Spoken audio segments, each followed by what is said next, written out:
Albert Lévy, bonjour Boker Tov. Boker, bonjour. Alors, nous sommes une semaine, jour pour jour, après les élections législatives en Israël. Vous étiez candidat à la 8e place dans la liste du parti Zehoud Moshe Feiglin. Et on peut dire que votre parti a été le parti des montagnes russes. Hein. Au début, on n'y croyait pas du tout. Après, les sondages ont été particulièrement favorables. On vous a vu grimper rapidement dans les sondages. Et on a même pensé au cours des derniers jours que le parti Zehoud pourrait avoir peut-être même une dizaine de mandats, ce qui vous aurait fait rentrer à la Knesset. Et finalement, le plongeon et la chute a été particulièrement rude, puisque finalement le parti n'a pas du tout franchi le seuil d'éligibilité. Il n'y était même pas tellement proche, hein, on peut dire. Il manquait quand même beaucoup de voix. Expliquez-nous ce qui s'est passé. Écoutez, en gros, il y a deux explications. La première, elle est générale à l'ensemble de la carte politique israélienne, et la seconde, elle est plus spécifique à mon parti Zehoud. Donc la première, c'est qu'en fait, il y a eu vraiment un affrontement de plus en plus intense tout au long de la campagne entre les pro-Bibi, ceux qui disaient Rak Bibi, en hébreu seulement Bibi, et ceux qui étaient farouchement contre Bibi à n'importe quel prix, les Rak, lo Bibi, tout sauf Bibi.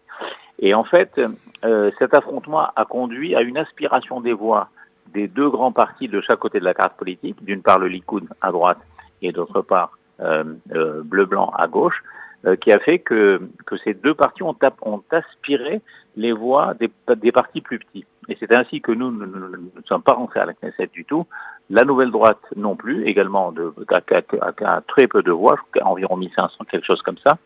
Et d'autres, les voix ont été aussi aspirées de Ichud Miflagot Hayamin, l'union des trois petits partis de droite, qui était donnée à 8 dans le dernier sondage et qui finit seulement à 5.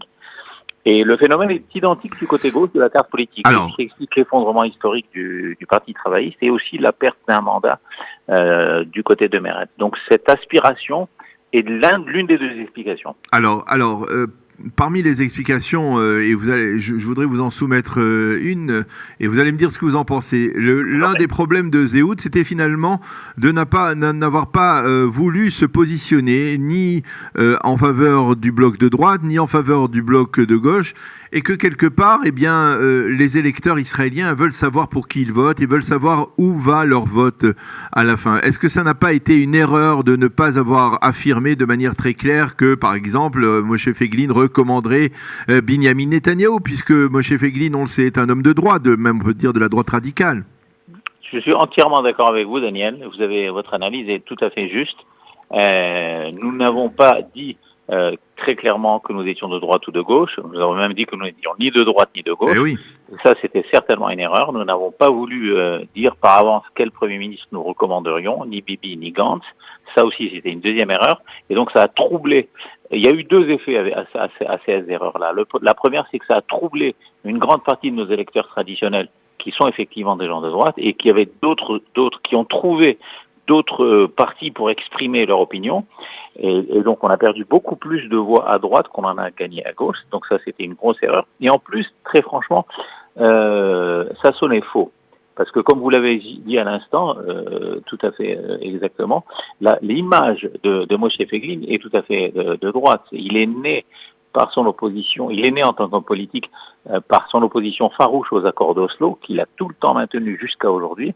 Et par conséquent, entendre Moshe Feiglin dire nous ne sommes pas de droite ni de gauche, ça sonne quelque part faux. Donc votre explication est tout à fait juste. Et j'en rajouterai une seconde, il y en a plusieurs autres, hein, mais en tout cas la seconde qui me semble très importante aussi, c'est que nous avons aussi commis l'erreur d'utiliser une expression très malheureuse, surtout quand on l'utilise en français, qui est l'expression séparation de la religion et de l'État. Oui. Ça, c'était vraiment très très mauvais comme stratégie, d'autant plus que c'était pas du tout notre intention, et ça fait beaucoup plus mal à des oreilles francophones, parce que en fait, ça rappelle l'expression communément utilisée en France, séparation de l'Église et de l'État, qui a amené la France à être un pays tout à fait officiellement laïque, et c'était absolument pas du tout notre intention. On voulait au contraire renforcer le caractère juif de l'État, mais en veillant bien à ce qu'il n'y ait aucune coercition d'aucune sorte. Mais ça a été très très mal perçu, ça a été trop compliqué à expliquer. Et donc ça, sur le plan de la communication politique, c'est certainement la deuxième erreur, après celle de ne nous être pas afficher comme nous sommes dans notre ADN politique, si je puis dire, qui nous sommes un parti tout à fait à droite. Et voilà. Pourtant, on peut dire que Zéhout avait réussi à cibler un électorat relativement jeune, c'est-à-dire peut-être même des gens qui votaient pour la première fois, qui en avaient peut-être assez de voter pour des formations traditionnelles, et qui avait peut-être lu le fameux best-seller de Moshe Feiglin, qui est, malgré tout, il est resté un best-seller. C'est pas parce que Feiglin n'a pas été élu. Le livre a connu un certain succès. Donc, est-ce que finalement, qu'est-ce qui s'est passé à la dernière minute? Est-ce que même cet électorat vous a lâché, cet électorat, on va dire même, et là je parle d'un électorat plus à gauche, plus tel avivien, vous a lâché parce que, pourquoi, à votre avis? Alors, à mon avis, cet électorat nous a lâché parce que c'était pas le fond de leur pensée de voter pour un parti qui conservait quand même quelque part dans leur conscient ou dans leur inconscient une image d'extrême droite. Donc nous avons gagné des voix certainement à gauche, mais on en a beaucoup plus perdu à droite en raison de des raisons que nous avons évoquées auparavant. Alors en ce qui concerne le livre, notre programme, effectivement ça a été un best-seller, mais c'est quoi un best-seller en Israël? C'est quelques milliers de livres et il y a 6 400 000 personnes lecteurs qui peuvent voter. Donc si vous voulez, ça n'a pas du tout compensé. Pour parler du livre, ce livre faisait 344 pages et nous avons finalement 0 siège et on en a eu 3 donc en dessous du seuil de rentabilité d'éligibilité, donc ça fait 0. Alors que le Likoud n'a pas de programme, pas une seule page. Oui. Donc vous avez 0 page contre 344 et le Likoud a 35 sièges et nous 0. Donc ça dit tout en fait, ça montre bien qu'un livre n'est pas vraiment... Le Likoud a un leader qui s'appelle Netanyahou et Zéhout a un leader qui s'appelle Feiglin, que l'on a vu aussi, et dites-moi si je me trompe, ça a aussi peut-être eu un effet néfaste, on l'a vu taper sur les pieds d'un présentateur un peu ubuesque et burlesque d'une émission, c'est-à-dire peut-être qu'on n'est pas au même niveau là. Disons que ce film, il a été filmé aux alentours de Pourri, mais en fait, il a été sorti juste avant les élections. C'était vraiment une manœuvre politique un peu méchante, mais c'est vrai que ça nous a pas... Alors, maintenant, la question que l'on se pose... C'est pas vraiment, statistiquement, je pense pas que ce soit très significatif. Bon.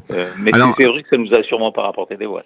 Maintenant, la question que l'on peut vous poser légitimement, c'est Moshe Feiglin, et en tant que porte-parole de Zéhout pour les francophones, Moshe Feiglin a tenté de devenir un leader à l'intérieur du Likoud en infiltrant le Likoud et il s'est fait jeter dehors par Binyamin Netanyahou. Moshe Feiglin a tenté de revenir à la Knesset avec une position de force à travers le parti Zéhout et il a échoué. Quelles sont les options aujourd'hui pour Moshe Feiglin? Est-ce qu'il va se réincarner aux prochaines élections sous une autre forme, à votre avis? Écoutez, je crois que l'histoire politique mondiale est remplie d'hommes politiques qui ont eu une très longue traversée du désert et qui sont parfois revenus sur la scène politique après. On a vu le général de Gaulle, on a vu Mitterrand, on a vu d'autres exemples. Enfin, Moshe Feiglin n'a pas encore eu le background du général de Gaulle ou de Mitterrand. De Mitterrand, on pourrait faire un parallèle. Mais bon, ça serait un petit peu trop rentré là. Mais non, disons, je suis d'accord avec vous. Il a été une seule fois député dans la liste du Likoud jusqu'à présent. Il était vice-président de la Knesset.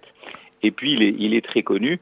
Je vous avoue que nous sommes sonnés après cette défaite cuisante. Ça, c'est certain. On ne va pas commencer à clamer, comme souvent le font certains hommes politiques au soir d'élection, de dire qu'ils ont gagné quand ils ont perdu. Et on voit bien de qui vous voulez parler là. Voilà. J'ai tout à fait l'honnêteté intellectuelle de dire que nous avons perdu. Et nous sommes sans doute un peu trop sonnés et c'est un peu trop récent, une semaine à peine, pour décider ce que nous allons faire dans le futur.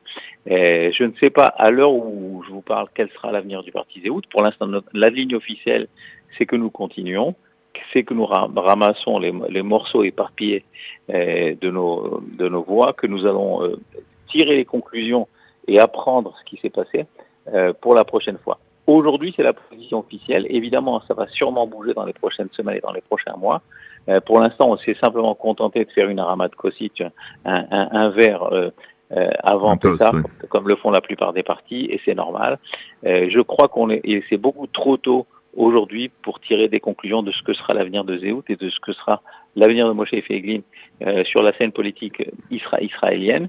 Mais comme vous le savez, vous êtes bien placé en qualité de journaliste pour le savoir, ce pays est plein de surprises extraordinaires sur tous les plans, notamment sur le plan politique, et que les choses peuvent changer très très vite et très radicalement.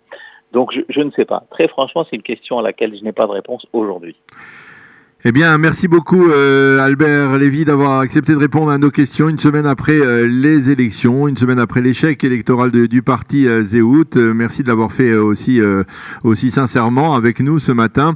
Et on vous souhaite bonne continuation, que ce soit dans la vie politique ou dans la vie sociétale en Israël. Merci beaucoup d'avoir été présent, en tout cas pendant cette campagne, d'avoir été réceptif à nos sollicitations et bonne continuation dans la suite.